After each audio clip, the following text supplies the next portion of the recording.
இந்த மழை காலம்னு வந்துட்டாலே வந்து புயல் வரும். புயல் வந்துட்டாலே வந்து நிறைய நியூஸ்ல பார்ப்பீங்க. அந்த புயல் குண்டு ஏற்றம், 1ஆம் புயல் குண்டு ஏற்றம், 2ஆம் புயல் குண்டு ஏற்றம், 3ஆம் புயல் குண்டு ஏற்றம் அப்படின்ட்டு ஒரு ஒரு டிஃப்ரெண்டா டைப்பா சொல்லுவாங்க. அது வந்து நமக்கு வந்து ஒரு ஜென்ரலா பார்க்கும்போது வந்து என்னவா இருக்கும் அப்படின்னு எப்படியோ திங்க் வரும்ல. அத பத்தி இந்த வீடியோல கொஞ்சம் டீட்டெயிலா பார்க்கலாம். ஸ்டோம் கேஜ் அப்படின்னா என்ன? இது வந்து எத்தனை டைப்பா இருக்கு? இந்த ஸ்டோம் கேஜ் 1, 2 டைப்பா இருக்குல்ல, அந்த டைப்ல என்னென்ன எஃபெக்ட் வந்துச்சுன்னா டைப் ஆஃப் குண்டு ஏற்றுறாங்க அப்படின்ட்டு நான் இந்த வீடியோல கொஞ்சம் தெளிவா சொல்றேன். டோட்டல் வந்து 11 டைப்ல வந்து இந்த ஸ்டோம் கேஜ் இருக்கு. இந்த புயல் குண்டு ஏற்றம்னு சொல்லுவாங்க பார்த்தீங்களா, அது வந்து டோட்டல் வந்து 11 டைப்ல இருக்கு. இது வந்து இவ்வளோ டெக்னிக்கல் வளர்ந்துட்டு இப்போ வந்து இந்த ஒரு கொடி மாதிரி ஏத்திட்டு இருக்காங்களே, ஏன் அப்படி? இதுக்கு வேற ஒரு டெக்னிக்கலா ஒரு ஒரு அட்வான்ஸ்டா எந்த ஒரு டெக்னாலஜியும் இல்லையா அப்படின்னு கேட்டீங்கன்னா வந்து நேச்சுரல் கிளமிட்டிஸ் வரும்போது வந்து பாத்தீங்கன்னா அந்த ஒரு இயற்கை பேரிடர் வரும்போது வந்து பாத்தீங்கன்னா எல்லா எந்த ஒரு டெக்னிக்கல் ஒரு ஒரு டெக்னிக்கலை சார்ந்த எந்த ஒரு விஷயமும் வந்து ரன் ஆகாது. நமக்கு தெரிஞ்ச விஷயம் தான். திடீர்னு ஒரு மழை வருது, புயல் வருது, திடீர்னு திடீர்னு ஒரு மழை வருது, பெரிய ஒரு காத்தடிக்குது. இந்த மாதிரி ஒரு புயல் வரும்போது வந்து பாத்தீங்கன்னா ஃபர்ஸ்ட் வந்து நம்ம கிட்ட இருந்து டிஸ்கனெக்ட் ஆகுறது வந்து பாத்தீங்கன்னா அந்த டவரு, அப்புறம் இந்த கரண்ட். இந்த மாதிரி ஒரு திடீர்னு வரும்போது இந்த டெக்னிக்கலை சார்ந்தது ஒரு டெக்னாலஜி சார்ந்து வந்து எதுவுமே நம்ப முடியாது. திடீர்னு ஒரு டிஸ்கனெக்ட் ஆயிடுச்சுன்னா வந்து அதை வந்து எதிர்பார்த்துட்டு இருக்கிறவங்களுக்கு வந்து ஒரு பெரிய ஒரு ஒரு பாதிப்பை ஏற்படுத்தும். மார்னிங் டைம்ல வந்து பாத்தீங்கன்னா இந்த புயல் குண்டு ஏற்றம்னு சொல்லுவாங்க. நைட் டைம்ல வந்து பாத்தீங்கன்னா கம்பத்துல வந்து பாத்தீங்கன்னா அந்த ஒரு லைட் வைப்பாங்க நைட் டைம்ல. ஏன்னா மார்னிங் டைம்ல தான் ஒரு சில விஷயம்லாம் நம்ம கண்டுபிடல. நைட் டைம்ல வந்து ஈஸியா ஒரு ஐடென்டிஃபை பண்றது வந்து இந்த ஒரு லைட்டை வச்சு அவங்க ஒரு அப்சர்வ் பண்ணிக்குவாங்க. இப்போ வந்து ஃபர்ஸ்ட் முதல் 1ஆம் புயல் குண்டு ஏற்றம் அப்படின்னு சொல்றாங்களா, அதை வந்து பார்க்கலாம்.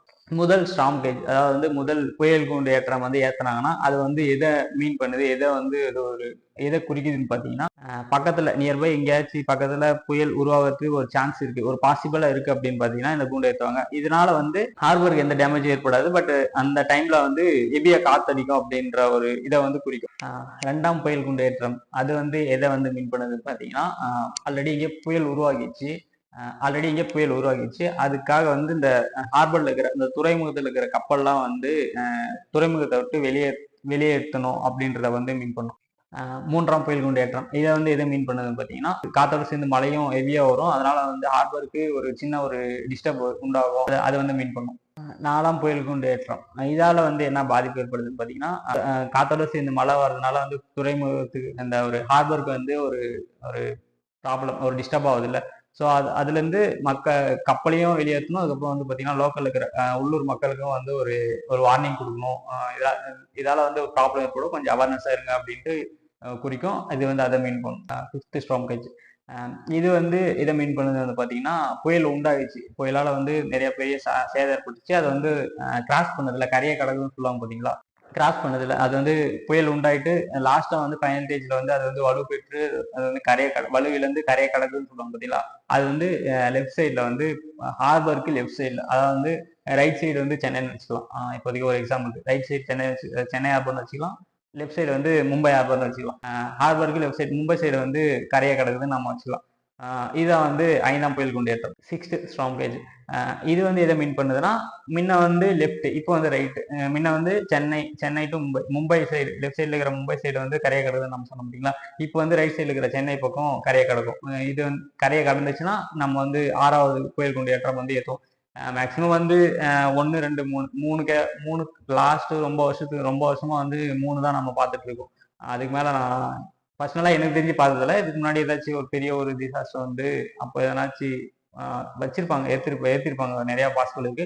பட் எனக்கு பர்சனலா ஞாபகம் இல்லை. 7ஆம் புயல் கொண்டேற்றம் இது வந்து பாத்தீங்கன்னா ஹார்பருக்கு பக்கத்துல, ஹார்பர் ரைட்டு லெஃப்ட்ன்ட்டு கரையை கிடக்குது, கிராஸ் பண்ணது சொன்ன பாத்தீங்களா, அந்த மாதிரி வந்து ஹார்பருக்கு நியர்பை, ஹார்பருக்கு கிட்ட, ஹார்பர் பக்கம் அப்படி இல்லைன்னா ஹார்பருக்குள்ள கிராஸ் ஆகுதுன்ற ஒரு மீனிங்.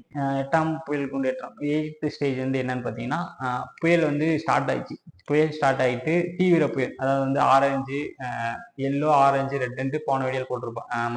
மலையை மீன் பண்ணி போட்டிருப்பேன். அந்த மாதிரி வந்து தீவிர புயலோ அல்லது தீவிர புயல் அது அதி தீவிர புயல், அந்த மாதிரி ஒன்று கிரியேட் ஆகிட்டு ஹார்பருக்கு வந்து லெஃப்ட் சைடு, அதே மாதிரி மும்பை சொன்னோம் பார்த்தீங்களா, அந்த மாதிரி மும்பை சைடு வந்து ஹார்பருக்கு லெஃப்ட் சைடு வந்து கரையை கிடக்குதுன்றது ஒரு மீனிங். சேம் இதுதான் 9th ஸ்டார்ம் கேஜ். தீவிர புயல், அதாவது தீவிர புயல், அதுக்கப்புறம் அதி தீவிர புயலா வந்து வலுப்பெற்று அந்த தீவிர புயலை வந்து ஹார்பருக்கு வந்து ரைட் சைடு கிராஸ் பண்றது ஒரு பொருள் அதை வந்து மீன் பண்ணும். இதனால வந்து ஹார்பருக்கு வந்து மிகப்பெரிய ஒரு டேமேஜ் வந்து ஏற்பட வாய்ப்புள்ளதா சொல்லியிருக்காங்க. 10th ஸ்டார்ம் கேஜ் எப்படின்னா முன்ன சொன்ன மாதிரி அதே மாதிரி ஆர்டர் தான். இது வந்து கொஞ்சம் எக்ஸ்டெண்ட் ஆகுது. என்னன்னு பார்த்தீங்கன்னா தீவிர புயல் அதி தீவிர புயல். தீவிர புயல் தீவிர புயல் அதுக்கப்புறம் பார்த்தீங்கன்னா அதி தீவிர புயல் வந்து ஸ்டார்ட் ஆகுது. அந்த ஸ்டார்ட் ஆகிற புயல் வந்து பார்த்தீங்கன்னா ஹார்பர் பக்கமே, அதாவது வந்து ஹார்பருக்கு கொஞ்சம் லொக்கேஷன் ஒட்டின மாதிரி கொஞ்சம் கிராஸ் பண்றது, அதுக்கப்புறம் இல்லைன்னா ஹார்பர் மேலேயே வந்து கிராஸ் ஆகும். இதனால வந்து ஹார்பருக்கு வந்து ஒரு பெரிய டேமேஜ் ஏற்பட வாய்ப்புள்ளது என்று சொல்லியிருக்காங்க. 11th இதான் வந்து இருக்கிறதுலே ஃபைனல் 11ஆம் புயல் கொண்டேற்றம். இது வந்து மேக்ஸிமம் எதுவும் வராதுன்னு நினைக்கிறேன். பட் இருந்தாலும் ஒரு ஒரு நேச்சுரல், எப்படினாலும் என்னனாலும் நடக்கலாம். ஒரு இயற்கைக்கு ஆப்போசிட்டா வந்து எதுவுமே எதுவுமே இல்லாததான் ஒரு யதார்த்தம். லாஸ்ட் வந்து ஒரு ஒரு ஹெவியான ஒரு லாஸ்ட் ஃபைனல் ஸ்டேஜ் ஒரு புயல் குண்டேற்றம். இது வந்து அதி தீவிர புயல், அதுக்கப்புறம் தீவிர புயல் அதி தீவிர புயல் சொன்னோம்ல, அதை விட அதிகமான ஒரு ஒரு கிலோமீட்டர்ஸ், அதை விட ஒரு பெரிய ஒரு கிலோமீட்டர்ஸ் வந்துச்சுன்னா தான் ஒரு பேரிடர் வந்ததான் இதை வந்து ஏற்றவும் சொல்றாங்க. இதனால வந்துச்சுன்னா ஒரு பெரிய ஒரு சேதம், ஒரு பெரிய ஒரு டேமேஜ், இதுல இருக்கிற ஒரு தகவல், நம்ம இருக்கிற ஒரு கனெக்ஷனு, ஒரு டேட்டா பாஸ் பண்றோம், இல்லை ஏதாச்சும் ஒரு சிக்னல் பாஸ் பண்றோம், இந்த இந்த ஒரு கனெக்ஷன்லாம் எதுவுமே கம்ப்ளீட்டா எதுவுமே இருக்காது. ஃபுல்லா டேமேஜ் ஆகும், ஃபுல்லா கம்ப்ளீட்டா எல்லாம் கட் ஆகும் அப்படின்னு சொல்லியிருக்காங்க. அதுக்கப்புறம் பாத்தீங்கன்னா இதால வந்து ஒரு மிகப்பெரிய சேதம் வந்து ஏற்படும். சுத்தி ஹார்பரு, அதுக்கப்புறம் ஹார்பரை சுத்தி இருக்கிற பிளேஸ், இதால வந்து இருக்கிற எல்லா இடத்துக்குமே மிகப்பெரிய ஒரு சேதம் ஏற்படுறதுக்கு வாய்ப்பு உள்ளது அப்படின்னு சொல்லியிருக்காங்க. அவ்வளவுதான். லாஸ்ட் ஒரு ஃபைனல் 11 புயல் குண்டேற்றம், 11 ஸ்டோம் கேஜை பார்த்துருப்போம். இந்த வீடியோ பார்த்தவங்களுக்கு ஒரு சின்ன ஒரு கிளாரிட்டி வந்திருக்குன்னு நினைக்கிறேன். இதே மாதிரி நாளைக்கு இன்னொரு கண்டென்ட்டோட இன்னொரு வீடியோட மீட் பண்ணலாம். இது உங்க பரத் பீஸ். யாராச்சும் சப்ஸ்கிரைப் பண்ணலாம், சப்ஸ்கிரைப் பண்ணிக்கோங்க. நாளைக்கு இன்னொரு வீடியோல பார்க்கலாம்.